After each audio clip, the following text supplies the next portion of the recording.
The first time the galaxy noticed humanity was not during a war, nor through a treaty, but when the first human-built station appeared orbiting a nameless star far from Earth. It was not remarkable in size, not compared to the sprawling hives of Xylan or the crystalline towers of the Tsar, but there was something about it that made the alien observers pause. It was made from scavenged metals, stitched together from wrecks and asteroids, and yet it stood there humming with life, a fragile monument daring the vacuum to break it. For most species, space construction was left to centuries-old dynasties of engineers who built carefully within the limits of tradition. For humans, the limits were just starting points. They called themselves builders, though the rest of the galaxy whispered other words. Mad, reckless, unnatural. The Vactel once laughed when they heard humans were attempting to build a floating city in the upper storms of Jupiter. To them, storms were sacred, untamable forces. Yet years later, when alien delegations visited, they found entire human families walking safely along transparent domes, gazing down into raging clouds below, children pressing their hands against reinforced glass as if touching the heart of a god. No alien civilization had ever dared it. Humans had done it in a single lifetime. What baffled others was not the scale of human projects, but their audacity. The Crayola had spent centuries debating the feasibility of constructing a stable orbital ring around their homeworld. Committees studied, arguments dragged on, and finally, they abandoned the idea as fantasy. Then, less than 200 years after humans learned to orbit their own planet, Earth displayed the beginnings of a ring in orbit, a great band of steel, solar panels, and habitats. It was crude, imperfect, and incomplete, but it was real. Aliens watched in disbelief as humans expanded it, bit by bit, welding new sections in vacuum, losing lives along the way but pressing forward with the kind of stubbornness only humanity seemed to possess. Where others saw impossibility, humans saw a challenge to be broken. Perhaps it was their history that shaped them. Humanity had always lived on a world that punished them for standing still. Mountains to climb, oceans to cross, deserts to tame. Their own ancestors once looked at the sky and declared it unreachable, then proved themselves wrong. Every frontier became a foundation for the next. To many aliens, the unknown was a danger to avoid. To humans, the unknown was an invitation. They built bridges where no path existed, carved tunnels through stone once thought unbreakable, lifted towers so tall they seemed to scrape the stars themselves. It was not arrogance, but a deep, almost primal need to leave something behind that shouted, "We were here!" There's an old story told among the Arclon about a meeting between their elder council and a human envoy. The Arclon explained that constructing a Dyson sphere was impossible, a dream their greatest thinkers had long abandoned. The human envoy only smiled and replied, "Maybe it is impossible now, but that only means it's waiting for us tomorrow." At first, the elders dismissed it as typical human bravado, but when centuries later fragments of solar collectors began orbiting Sol, slowly knitting together, they understood the terrifying truth. Humans were not bound by impossibility. They treated it as a puzzle, not a wall. Other species feared the cost of failure. Humans embraced it. They built under oceans where pressures crushed steel, and when domes collapsed, they built stronger ones. They attempted skyhooks and elevators tethered from ground to orbit. And when the first snapped and rained destruction across continents, they mourned, rebuilt, and tried again. To them, failure was not the end, but the price of progress. They learned, they improved, and eventually they succeeded. The galaxy watched in awe as structures once thought to belong only in the minds of dreamers began dotting human space. Rings around planets, swarms of habitats glittering like constellations, and great bridges suspended across canyons so vast no other species dared attempt them. But beyond the feats of engineering, what truly unsettled the galaxy was a human willingness to dream on scales that stretched beyond their own lives. Many alien species built for the present, for stability, for immediate need. Humans built for futures they would never see. Generations poured their lives into cathedrals, canals, and cities that outlived them, and they carried this same spirit into the stars. A human worker could spend their entire life welding beams in the cold void, knowing they would never see the completion of the megastructure they labored on, and still they worked with pride. To them, immortality was not in flesh, but in stone, steel, and light. There came a day when the galaxy realized this truth too late. A dying star threatened to destroy a system inhabited by the shy, reclusive Turali. The Turali accepted extinction with quiet sorrow. They had no technology, no courage to attempt salvation. Then the humans came. In what others called madness, they began constructing colossal engines to tug entire planets outward, away from the star's death throes. Alien mathematicians declared it impossible. The timelines were too short, the forces too immense. But humans did not stop. They built engines the size of mountains, anchored them into the very crust of the Turali world. And with thunderous might, they pushed. They lost thousands in accidents, wasted untold resources, but in the end, the planet moved. Just enough, just in time. For the first time in galactic history, a world was saved from a dying sun, carried forward into safety on the back of impossible machines. The Turali never forgot, and the rest of the galaxy never laughed again. And so the name spread. Humans, the builders of impossible things. To some, it was spoken with admiration. To others, with fear, because if a species could build what was never meant to exist, what else might they attempt? Would they someday stitch stars together, carve pathways between galaxies, or even construct a heaven of their own making? No one could say, but all knew one thing. When humanity looked upon the impossible, they did not turn away. They reached for their tools, tightened their gloves, and whispered the words that carried them from caves to the cosmos. Let's build. When the Council of 12 convened to discuss humanity's growing influence, the chamber was divided between awe and dread. Representatives of ancient civilizations, some who had watched empires rise and fall for millennia, whisper about the strange species from Sol. The Kellner called them reckless dreamers. The Alvarii labeled them dangerous innovators. While the Turali, the people whose world had been dragged away from death, simply called them saviors. One counselor, old and weary, leaned forward and posed a single question that echoed through the chamber. What will happen when humans run out of things to build? The silence that followed was heavy, for no one could imagine a galaxy large enough to contain their ambition. Far away from those debates, among the skeletal beams, a half-constructed orbital ring around Mars, a welder named Sofia Alvarez tightened her grip on the magnetic tether and adjusted her mask. Sparks flew as she fused together sections of titanium, her breath fogging the visor in bursts. She knew she would never live to see the ring completed. No one alive on Mars at that time would. But she also knew her granddaughter's children might walk on it someday. That thought alone was worth every scar on her hands and every lungful of recycled air she breathed. She hummed an old Earth tune as she worked. Her voice carried across the comms. Others joined in, workers scattered across kilometers of scaffolding, all singing as though to stitch hope into steel. Aliens listening to the broadcast could not comprehend it. How a species could work for futures unseen, singing as they built monuments for strangers unborn. The truth was, humans built not only because they could, but because they must. On bare moons, they carved greenhouses into rock and coaxed crops from soil that had never tasted rain.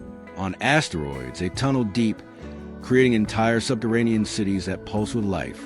Their ships were not just machines of travel, but moving ecosystems, carrying Earth's forests and rivers into the void. To the species who watched them, it seemed as though humanity could not bear the thought of emptiness. Wherever they went, they filled the silence with creation. Even the ruins of failed colonies became museums of stubbornness. Half-collapsed domes, shattered solar farms, and abandoned habitats standing as proof of a people who refused to stop trying. The Niru, an aquatic species who built only with living coral, once invited humans to view their greatest achievement, a sprawling reef city stretching across their homeworld's shallow seas. It had taken them 3,000 years to nurture into existence. The human delegation admired it sincerely, praising its beauty. But when the Niru asked how long humanity might take to build something similar, the answer chilled them. Maybe a century. Less, if we put our hearts into it. The Niru were not angry. They were frightened. How could a species move so quickly, consume time in gulps instead of sips? To the Niru, eternity was measured in growth rings of coral. To humans, eternity was just another deadline. It was not always smooth, of course. There were disasters, tragedies that shook the very bones of human civilization. The orbital elevator above Nairobi had collapsed once, snapping like a whip and leveling cities beneath it. Millions perished, and the galaxy thought surely this would end humanity's obsession with impossible works. Instead, the humans grieved, rebuilt, and 20 years later, the new elevator rose higher, stronger, a defiant monument of mourning turned into triumph. To humans, failure was not a warning. It was a lesson written in blood and tears. No other species could stomach such lessons, but humans carried them like torches in the dark. In time, their projects grew bolder. Dice and swarms glittered around their stars, each mirror collecting the fire suns. Planetary rings bore cities that gleamed brighter than the worlds they circled. Bridges spanned entire atmospheres, linking sky cities suspended on anti-grav pylons. Alien travelers who came to see them return home changed, speaking in hushed voices about humanity's works, as though describing gods rather than mortals. One phrase began to spread, whispered first in fear, later in reverence. Give them a rock, and they will raise a mountain. Give them a star, and they will cage its fire. But the crown of their achievements was yet to come, whispered across the galaxy as rumor, dismissed by scholars as myth. It began with strange movements near the galactic core, human fleets carrying trillions of tons of materials into the abyss. Probes reported colossal scaffolds unfolding in the void, larger than anything previously conceived. The Council of 12 demanded answers, but the humans offered only a cryptic reply. We are building a bridge. At first, the phrase meant nothing. A bridge between what? Between stars? Between galaxies? For decades, a question burned in the minds of alien thinkers. Then, slowly the shape emerged. Not a bridge of stone or steel, but a ribbon of quantum-link stations stretching outward like a luminous thread, folding space itself. It was not a bridge across distance, but across reality, an attempt to weave together regions of the galaxy once thought forever apart, where others saw the edge of possibility. Humans laid the foundation for a road, and in the end, when the first ship crossed a human bridge and emerged light years away in a heartbeat, the galaxy understood. The impossible was not a barrier to them. It was their favorite canvas. The first crossings of the bridge became legend almost instantly. A cargo ship named Endeavor's Child was the first to test it. Its crew a mixture of engineers, scientists, and volunteers from across Earth and its colonies. Many expected the vessel to vanish, tore apart by distortions, or lost forever in the folds of space. Instead, it emerged intact, nearly 60,000 light-years away, on the far edge of the Perseus Arm. The crew's jubilant shouts echoed across comms, relayed through a network of satellites that lit up the galactic channels. Aliens who had spent entire lifetimes calculating interstellar routes stood in silence, staring at the proof that humanity had been the fabric of reality and nailed it into place with bolts of mathematics and steel. Yet, as always with humans, it was not the scientists who defined the moment, but the ordinary people who followed. Soon families volunteered to settle stations along the bridge, living in habitats clinging to its colossal supports. Farmers brought soil and seed, planting hydroponic orchards that blossomed under artificial suns. Artists painted murals across kilometers of hull, their colors glowing in the void. Children skated along magnetic corridors, their laughter drifting through calms like music.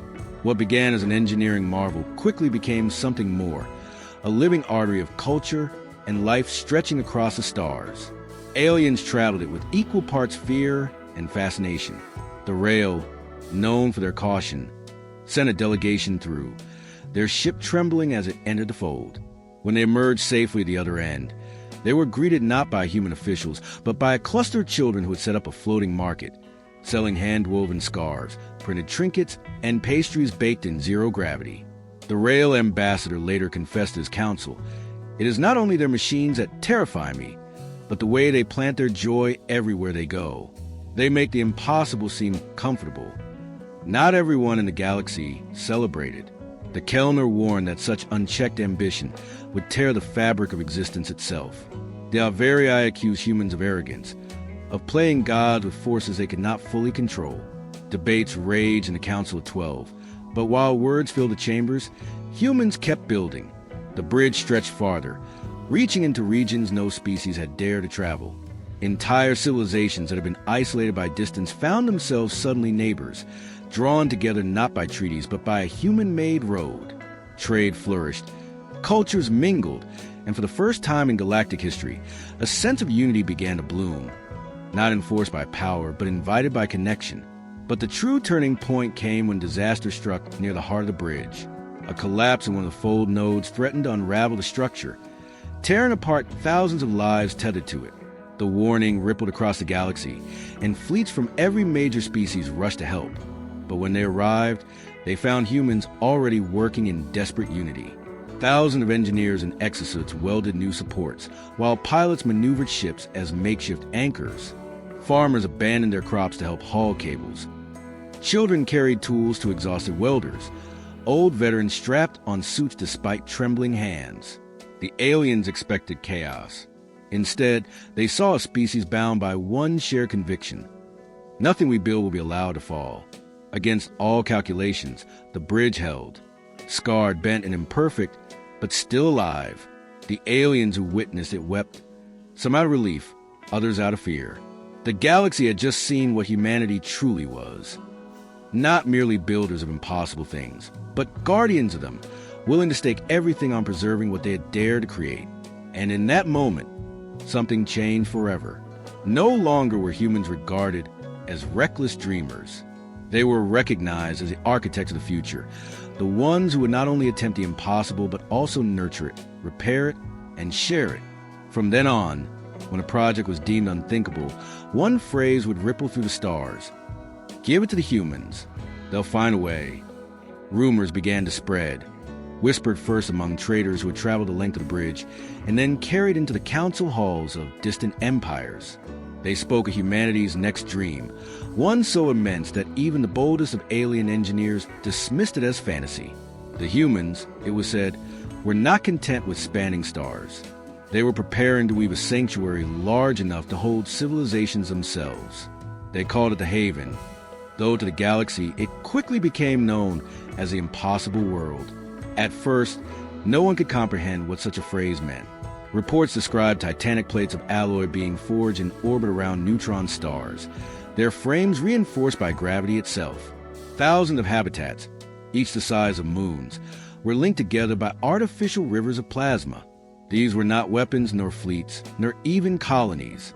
They were fragments of a single, larger design, an attempt to construct a living world the size of a small star system, capable of sustaining billions, perhaps trillions, under one roof. The purpose was not conquest nor profit, but something almost laughably simple. Humans wanted to build a place where no species would ever again face extinction. To the humans, the Haven was not a fortress but a promise that there would always be room for life, no matter what disaster struck the galaxy. To the Kellner, this was madness on a scale beyond comprehension.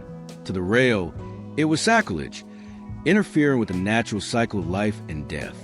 But for the Terali, whose world had once been dragged from its dying sun, it was salvation given form. They were the first to volunteer their labor, sending ships full of workers to aid the human effort. The work stretched across centuries. Entire generations of humans were born and died beneath the shadow of colossal girders, their lullabies sung to the rhythm of hammer and arc welder. Children grew up floating in scaffolding corridors, chasing each other through unfinished plazas destined to one day house cities.